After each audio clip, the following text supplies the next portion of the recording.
नमस्कार दोस्तों, आज हम लोग डिस्कस करेंगे वैक्सीन्स के बारे में और उससे जुड़े हुए सवालों के बारे में जो अक्सर लोगों के मन में होता है। तो चलिए शुरू करते हैं। पहले हम लोग जानेंगे कि वैक्सीन्स क्या होता है। वैक्सीन्स एक बायोलॉजिकल प्रिपरेशन होता है जो कि एक्टिव इम्यूनिटी प्रोवाइड करता है एक पर्टिकुलर इन्फेक्शन के लिए। मतलब कोई भी ऐसा विशेष संक्रमण चाहे वो जीवाणु से हो या विषाणु से हो, उसके विरुद्ध हमारे शरीर को तैयार कर देता है ताकि हमें वो इन्फेक्शन से लड़ने की क्षमता जो है हमारी बढ़ जाए। वैक्सीन जनरली दो तरीके से यूज़ किया जाता है। एक होता है, उसको कहते हैं प्रोफाइलैक्टिक, एक होता है थेरेपेटिक।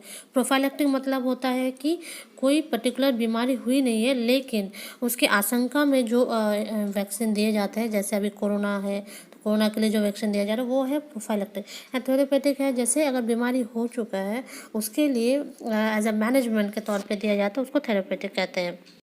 अब हम लोग जानेंगे वैक्सीन के टाइप्स। तो सबसे पहले है live attenuated vaccine. Live attenuated मतलब है लाइव तो है, जिंदा है, पर एटेन्यूएटेड है मतलब वीकेंड स्टेट में है। जो भी वायरस या बैक्टीरिया है जो कि बॉडी के अंदर जब इंजेक्ट किया जाता है वो रेप्लिकेट कर सकता है, ग्रो कर सकता है, पर डिजीज़ कॉज नहीं कर सकता। एग्जाम्पल के तौर पे बीसीजी वैक्सीन जो ट्यूबरक्लोसिस के लिए दिया जाता है। इस वैक्सीन में क्या है, रिलेटिवली बहुत ही छोटा अमाउंट, स्मॉल अमाउंट दिया जाता है, डोज ऑफ जो भी वायरस है जो कि दिया जाता है just to stimulate the immune response. ये वैक्सीन उनको नहीं दिया जाता है जिनका इम्यून सिस्टम जो है इम्पेयर्ड है। ये वैक्सीन कभी भी डिजीज़ कॉज नहीं करता है ऐसे इंसान में जिनका इम्यून सिस्टम स्ट्रांग हो, और अगर कॉज कर भी लिया तो बहुत ही माइल्ड फॉर्म में रहता है। ये वैक्सीन जनरली पेशेंट जैसे जिनका इम्पेयर्ड इम्यून सिस्टम है, जैसे एचआईवी है या ल्यूकेमिया के पेशेंट्स, इनको नहीं दिया जाता है।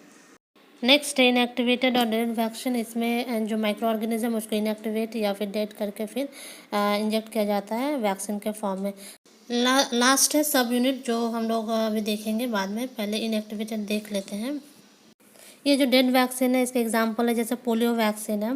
इसका एक अच्छा पॉइंट ये है कि ये इवन इम्यूनो सप्रेसिव पेशेंट जो है, जैसे एचआईवी ल्यूकेमिया के पेशेंट्स है या जिनका इम्यूनो सप्रेसिव मेडिसिन चल रहा है, उनमें भी ये दिया जा सकता है।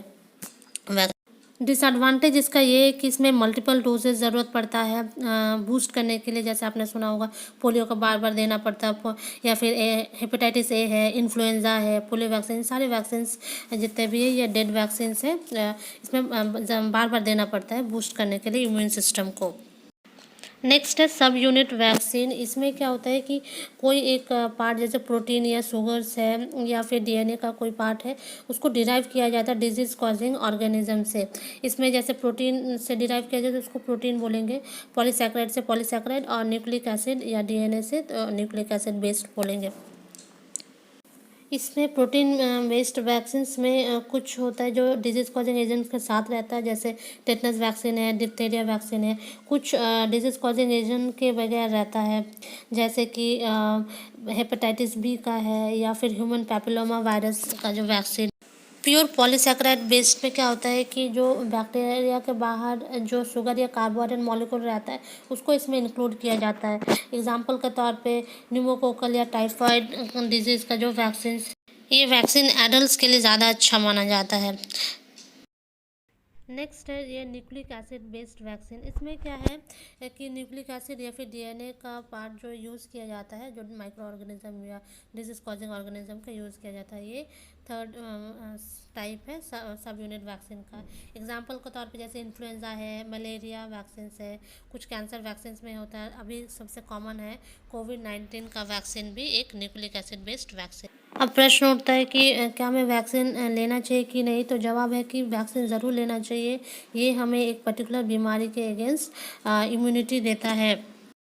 नेक्स्ट है कि हमारे वैक्सीन लेने के बाद कुछ साइड इफ़ेक्ट्स क्यों होता है।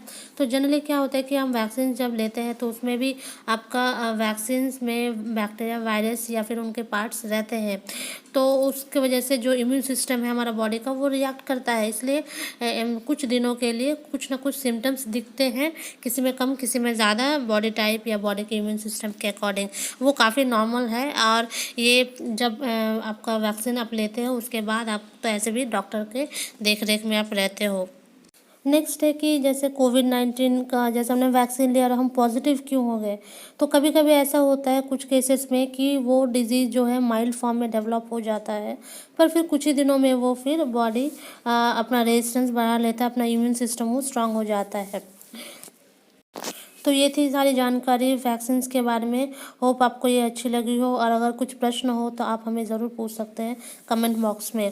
Thank you, thanks for joining.